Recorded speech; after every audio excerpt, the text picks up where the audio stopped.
Baik, bismillahirrahmanirrahim. Kita lanjutkan kembali ya pembahasan kedua dalam topik penemuan hukum ini. Eh, Metode penemuan hukum yang kedua adalah metode argumentasi ya.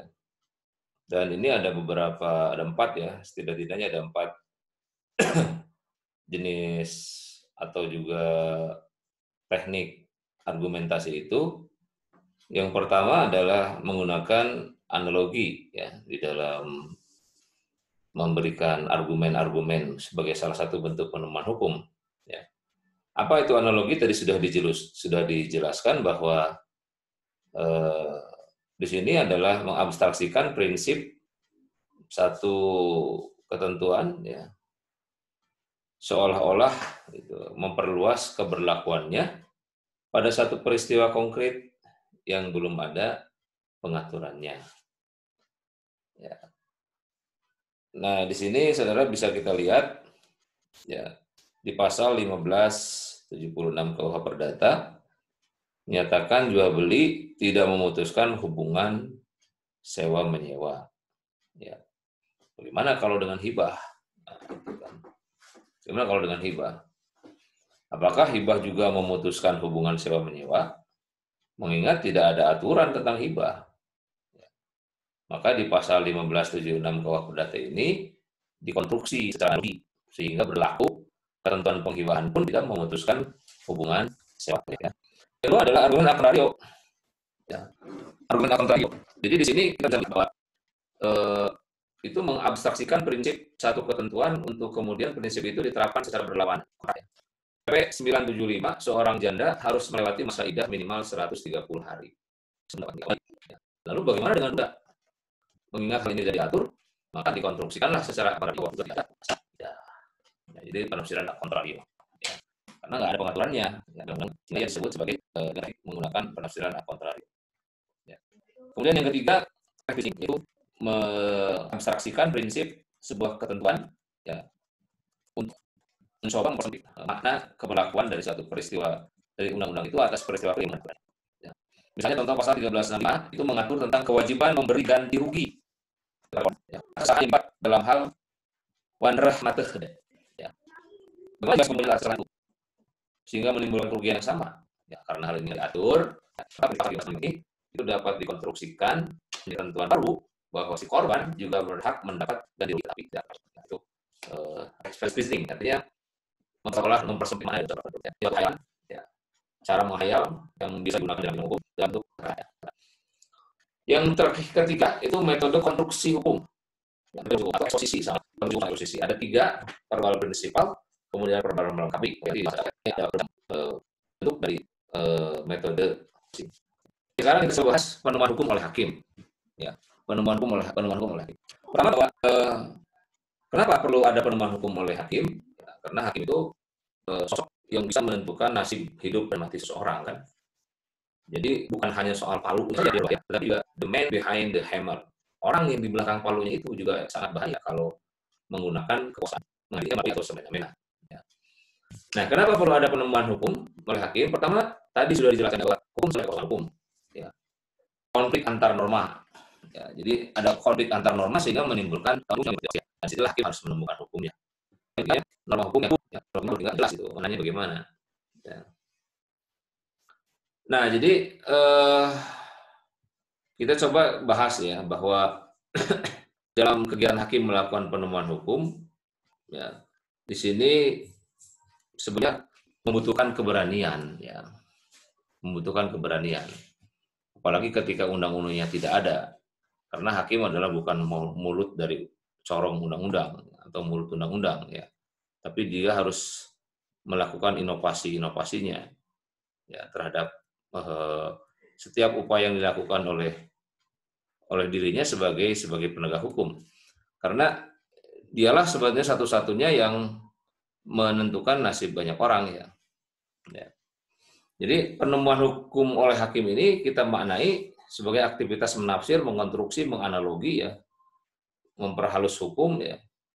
Nah, konteks pemahaman ini didasari atas kenyataan bahwa peraturan perundang-undangan kan tidak selalu lengkap. Ya.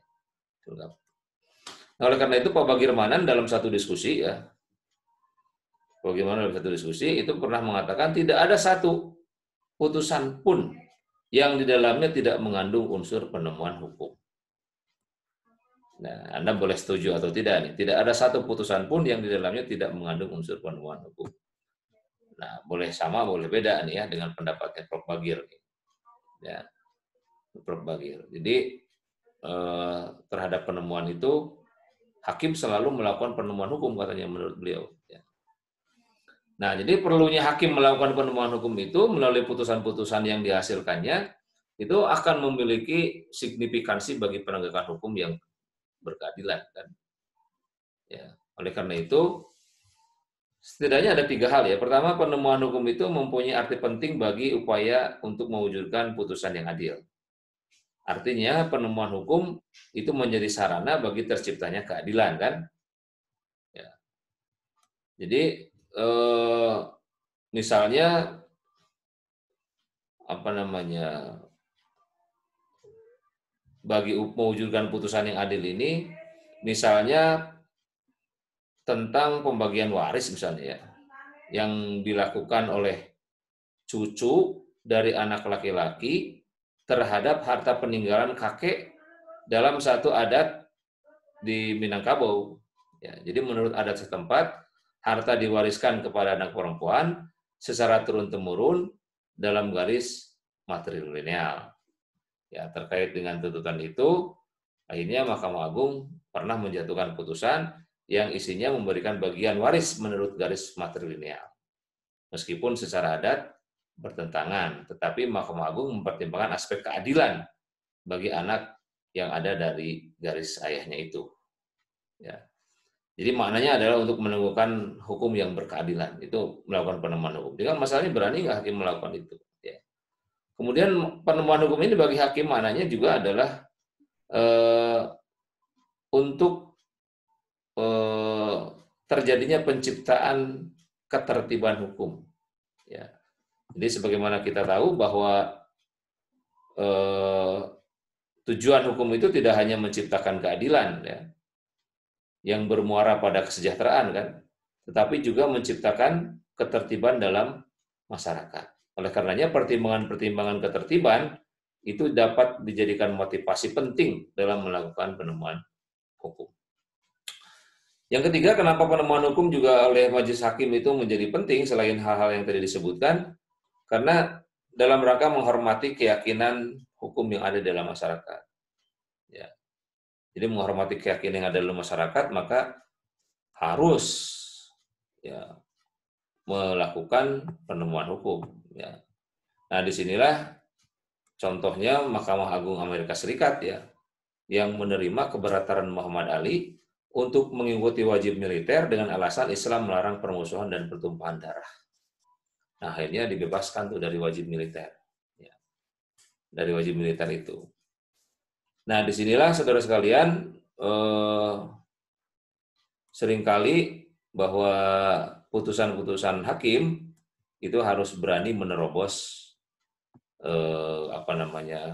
batas-batas ya, batas-batas yang selama ini mungkin tidak lazim gitu ya, tidak lazim kan. Mungkin contoh putusan Muhammad Ali yang dijatuhkan oleh Mahkamah Agung Amerika itu kan nggak biasa gitu, tapi kan karena keberanian akhirnya menjadi pertaruhan proporsionalitas hakim. Nah, sehingga secara hierarkis ya, secara hierarkis penemuan hukum itu bisa kita kategorikan dalam 3 aspek ya untuk kegiatan hakim. Pertama, menerapkan hukum ke dalam kasus yang konkret, itu satu ya. Jadi dalam konteks ini hakim itu berusaha mengkonstruksi ya, satu kasus ya. Jadi dia mengkonstruksi satu kasus yang sedang dia hadapi ya, yang sedang dihadapi. Nah, itu kegiatan yang pertama oleh hakim ya dalam kegiatan melakukan konstruksi itu. Jadi dalam konteks ini hakim berusaha mengkonstruksi satu kasus dan menerapkan hukum yang dapat diberlakukan pada kasus itu. Ya. Nah, meskipun dalam tataran ini hakim sering disebut juga mulutnya undang-undang, ya. Nah, tapi juga ya anggapan bahwa hakim itu mulut undang-undang, tidak ada satu putusan pun yang di dalamnya tidak ada mengandung unsur pertemuan hukum. Itu kan kata Pak Bagir, ya, kata Pak Bagir. Jadi keniscayaan adanya penemuan hukum dalam satu putusan itu, ya, menurut Prof. Bagir itu waktu saya diskusi banyak waktu itu tidak disebabkan karena dalam kenyataan tidak ada peristiwa hukum yang nyata-nyata sama persis, ya, dan sebangun dengan lukisan dalam undang-undang. Ya, terlebih undang-undang kan bersifat umum. Ya, oleh karena itu dalam praktik rumusan undang-undang sengaja dibuat tidak jelas, ya, agar memberikan kesempatan kepada para hakim untuk lebih mempertimbangkan kepantasan menurut akal sehat dalam menyelesaikan satu perkara. Ya. Nah, yang kedua setelah dikonstruksi kemudian penemuan hukum itu dilakukan sebagai satu kegiatan penafsiran kan. Nah, tadi sudah kita bahas ya bentuk penafsirannya. Yang ketiga, penemuan hukum itu dalam arti membentuk hukum atau menciptakan hukum, reshaping, reforming, ya. Nah, konteks ini dilakukan apabila hakim menemukan ketidakjelasan, kekosongan undang-undang, atau juga ada pertentangan antara berbagai peraturan perundang-undangan yang lain. Ya. Nah, jadi bagi hakim itu bukan satu yang tabu, ya, ketika dia berijtihad lah menemukan penemuan hukumnya. Sebab hakim memiliki kewajiban konstitusional kan yang tadi sudah dijelaskan di Undang-Undang 48. Ya. Hakim wajib menggali, mengikuti, memahami nilai-nilai yang hidup di dalam masyarakat. Ya. Jadi penggunaan frasa menggali itu secara filosofis ya mesti dimaknai juga adanya nilai-nilai hukum yang terpendam itu di dalam masyarakat dan belum menjadi hukum positif. Ya. Nah, ini kalau kita bicara pluralisme hukum sebetulnya ya. Karena dalam masyarakat itu banyak hukum-hukum yang belum terakomodir oleh hukum negara ya. Kalau hukum negara. Nah, di sini nilai hukum yang terpendam itu menjadi bahan pertimbangan. Ya, bisa sumbernya dari hukum adat, hukum agama, budaya. Ya. Nah, nilai inilah yang harus dipahami dan diikuti oleh hakim, ya, sehingga hukum menjelma menjadi hukum yang hidup. Ya. Ada contoh begini, misalnya ada transaksi jual beli, ya, dan pemesanan barang itu di Pasar Glodok Jakarta yang menggunakan catatan dari secari kertas kecil. Nah, secara legal, ya, praktik semacam itu kan menyalahi hukum perjanjian. Tapi para pedagang lebih mengutamakan asas kepercayaan dalam bertransaksi. Sehingga ketika terjadi persoalan, hakim mesti mampu untuk memahami nilai hukum yang dianut oleh masyarakat setempat, oleh pedagang itu. Ya, kendatipun hukum adat mempunyai posisi penting yang harus diperhatikan oleh hakim. Ya. Namun tidak semua ketentuan adat kan bisa dijadikan rujukan mengadili peristiwa konkret. Ya. Nah, artinya itu menjadi pertimbangan hakim di dalam menemukan hukum. Ya, menemukan hukum. Oke, nah ini kalau kita bicara secara historis kenapa hakim mesti melakukan penemuan hukum kan panjang ya. Itu berasal lahirnya penemuan hukum itu tidak bisa juga dilepaskan dari perumusan kode sipil di negara Prancis kan pada waktu Kekaisaran Napoleon Bonaparte. Ya, sebagai upaya mengkodifikasi hukum dalam suatu perundang-undangan ya yang bersumber dari hukum kebiasaan Prancis ya pada waktu itu. Ya. Nah, tapi muatan undang-undang Prancis itu sebetulnya ada unsur politiknya juga ya untuk mengkerangkeng peran dan wewenang hakim ya yang memutus kasus atas kemauannya sendiri. Oleh karena itu ketika ada pasal yang bias pemahaman atau kurang jelas maknanya, biasanya hakim tidak punya kewenangan untuk menafsir. Ya. Lembaga parlemen memiliki posisi kuat sebagai juru tafsir untuk menghindari pengadilan mencampuri politik perundang-undangan. Itu historisnya sebegitu. Ya. Untuk memudahkan dibentuklah Badan Kasasi ya, yang fungsinya tidak sama dengan fungsi Mahkamah Agung sekarang, itu yang membantu pembentuk undang-undang untuk menafsirkan undang-undang. Nah, jadi kodifikasi itu juga riwayatnya seperti itu. Jadi politik Napoleon Bonaparte itu tak dipungkiri mampu mempengaruhi cara pandang terhadap undang-undang yang cenderung legalistik. Ya, sehingga muncul adagium atau paham legisme bahwa di luar undang-undang tidak ada hukum. Dan hakim hanyalah corong undang-undang yang mengadili sengketa. Nah, tentu saja paham semacam ini ya pada gilirannya sudah ketinggalan ya. Sudah ketinggalan untuk dipedomani, untuk diikuti ya, untuk diikuti. Nah, saudara sekalian, ada 3 faktor ya. Ada 3 faktor tentang salah satu putusan ya, kenapa beberapa putusan pengadilan itu tidak berani melakukan terobosan-terobosan. Ya. Terobosan-terobosan. Nah, di sini tentu saja hal itu terjadi karena hakim kurang mampu ya, tidak berani lah. Jadi enggan melakukan penemuan hukum karena takut dieksaminasi kan oleh pengadilan yang lebih tinggi. Ya. Jadi takut ada hujatan publik juga, ya. Termasuk juga para pengamat. Ya.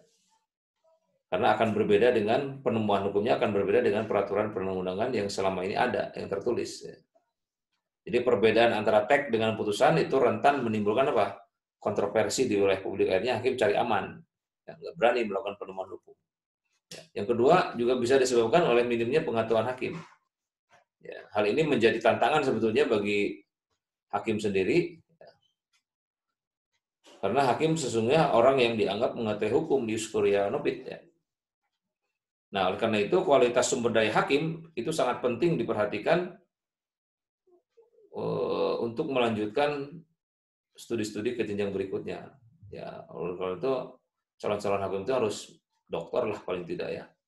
Kalau magister lewat lah magister, harus doktor supaya SDM-nya lebih baik. Ya. Nah, kemudian tentu saja yang ketiga, kenapa penemuan hukum ini masih terkendala, masih kuat ya paham legisme dalam pola pikir hakim ini. Jadi konsekuensi logis dari sistem hukum Eropa kontinental ya, yang dianut oleh negara kita di Indonesia, di mana menjadikan hakim terikat dengan ketentuan tertulis yang ada di dalam peraturan perundang-undangan. Ya. Jadi itulah dilema ya, tentang kenapa sulit melakukan penemuan hukum yang menimbulkan keterobosan itu. Ya. Atau juga bisa jadi hakimnya malas dalam membuat penafsiran hukum. Ya. Atau mengkonstruksi argumen hukum dalam putusannya. Ya. Jadi akhirnya nggak mau repot, ya. Akhirnya dia cari aman menjadi corong undang-undang aja daripada melakukan penemuan hukum. Ya. Nah, banyak contoh-contoh menarik kalau Anda baca dalam dalam putusan-putusan penting Mahkamah Agung, ya. Jadi ada landmark decision, ya. Landmark decision itu putusan-putusan penting yang dilakukan oleh Mahkamah Agung yang menarik untuk diteliti, ya. Menarik untuk diteliti. Nah, itu menjadi bahan bagi Anda semua. Kalau Anda baca, bisa Anda baca nanti rujuk live ya, atau juga Anda bisa baca putusan 3 Mahkamah Agung.go.id khusus bagian tentang putusan-putusan penting, ya, putusan-putusan penting. Itu ya penjelasannya. Kemudian dalam hal kegiatan melakukan penemuan hukum ini, ya, hakim melakukan beberapa cara, ya. Tapi yang pasti adalah kegiatan hakim dalam menemukan hukum ini di dalam tahap mengkualifikasir ya. Mengkualifikasir. Jadi yang pertama-tama fakta dan peristiwa yang ada dalam perkara itu dinilai oleh hakim. Apakah fakta dan peristiwa yang ada dalam perkara yang diselesaikan atau yang sedang disidang atau yang sedang diadili oleh mereka ini didasarkan pada keterangan dan argumen yang jelas atau tidak? Kemudian didukung oleh alat bukti yang kuat atau tidak? Ya, kalau didukung dengan alat bukti yang kuat, itu buktinya mendukung, ya, keterangan dan argumennya juga mendukung, nanti akan menjadi dasar hakim untuk melakukan konstatir. Pasti nih, faktanya jelas. Ya. Ya, dari situ, setelah tahap mengkonstatir, hakim akan melakukan tahap yang kedua, yaitu mengkualifikasir. Ya. Nah, dari tahap inilah kemudian hakim nanti melakukan perumusan undang-undang, mengkonstituir. Ya. Nah, kalau hukumnya jelas, tapi kalau hukumnya nggak jelas, nanti hakim akan menambah, melengkapi, menemukan hukumnya. Ya. Menemukan hukumnya. Nah, jadi, hakim mesti tahu dengan jelas tentang fakta dan peristiwa yang ada dalam perkara itu. Ya. Jadi, keterangan itu mesti datang dari argumen dari para pihak yang berperkara dengan alat bukti yang kuat. Oleh karena itu kan untuk menerangkan alat bukti ini, maka si saksi harus disumpah kan untuk keterangannya supaya auditu ya, sempurna gitu keterangannya. Disumpah. Kemudian majelis hakim harus mengkonstatir dan mengkualifikasir peristiwa dan fakta itu sehingga ditemukan peristiwa yang konkret ya. Oke. Ya, mengkonstatir itu artinya apa? Melihat hakim itu, mengakui atau membenarkan tentang terjadi peristiwa yang diajukan itu, ya, untuk sampai pada tahap konstateringnya, hakim harus pasti itu, bahwa yang diperolehnya itu berdasarkan hasil pembuktian yang diajukan oleh para pihak. Jadi mengkonstatir itu artinya membuktikan lah, tahap pembuktian. Ya. Nah, dalam tindakan berikutnya itu melakukan kualifikasir, ya, menilai apakah peristiwa yang telah dianggap terbukti itu ada hubungan hukum apa atau yang mana. Ya. Jadi mengkualifikasinya adalah hakim menemukan hukum. Nah, di sini ya, tahap menemukan hukum itu dalam tahap mengkualifikasir atas peristiwa yang sudah dikonstatir, yang sudah diyakini oleh hakim itu berdasarkan keterangan-keterangan atau bukti-bukti yang ada. Ya, baru yang terakhir adalah konstituir, menerapkan tahap penerapan peraturan perundang-undangan. Ya, menerapkan peraturan perundang-undangan. Baik, itu metode penemuan hukum oleh hakim tadi bisa berbagai macam ya. Putusan hakim yang sesuai dengan penemuan hukum itu pertama tidak semata-mata bersifat legalistik, ya, tapi harus ada argumen-argumen. Ya. Nanti coba Anda lacak dalam berbagai website ya. Dulu saya pernah jadi juri pemberkasan perkara, ya, pemberkasan perkara pengadilan. Di situ dilihat bagaimana kualitas putusan-putusan hakim itu dinilai oleh akademisi. Ya, oleh para akademisi. Kemudian ada juga semacam template, ya, template putusan yang terkait dengan mana putusan yang baik dan putusan yang tidak baik. Nah, tentu putusan yang baik adalah putusan yang mengandung penemuan hukum. Ya. Jadi bukan soal kasusnya yang menarik, tapi ada penemuan hukumnya atau tidak. Kalau kasus menarik yang sampai ke kasasi itu misalnya kasus bisa kata itu bisa mencapai kasasi. Itu kasus menarik dan itu ditangani oleh 2006. Carilah putusan pohon mangga itu menarik itu. Jadi penemuan hukumnya. Jadi penemuan hukum dari kasus pohon mangga itu ya dari perkara yang sepele ya. Perkaranya sepele. Gara-gara pohon mangga nah, pohon mangga itu lama-lama berbuah kemudian tinggi kan. Nah, si tetangga yang sebelahnya khawatir karena pohon itu menimpa rumahnya. Diajukan peringatan ke dinas taman kota supaya pohonnya ditebang, digubris. Sampai meminta amarnya supaya nebang itu dikabul lah. Tapi si pemilik pohon nggak terima, banding dia sampai kasasi. Ya. Nah, di kasasi itu salah satu bentuk norma barunya adalah yang disebut dengan kerugian itu sekalipun masih maka bisa dianggap sebagai kerugian. Jadi yang memperkuat putusan pengadilan tingkat pertama, putusan kasasi itu. Itu saya sama namanya sebuah. Ya. Tapi norma hukum penemuan hukumnya adalah tadi. Jadi sekalipun potensi kerugian itu belum nyata, tapi kalau misalnya belum nyata ya, belum terjadi kan, tapi memang bisa diukur ada kemungkinan terjadi kerugian, maka jadi kerugian.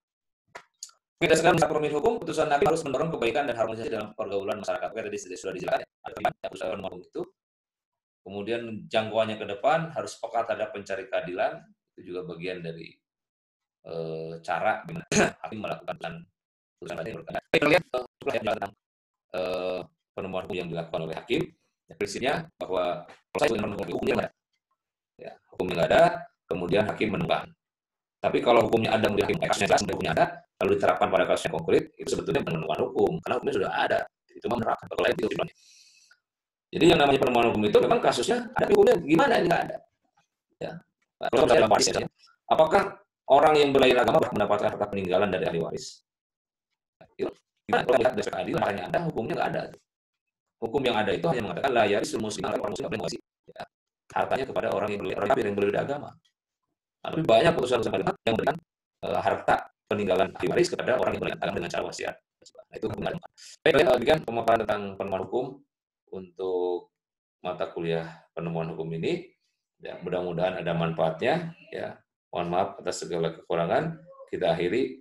Billahi taufiq wal hidayah. Wal afu minkum. Wallahul muwaffiq ila aqwamit thoriq. Wassalamualaikum warahmatullahi wabarakatuh.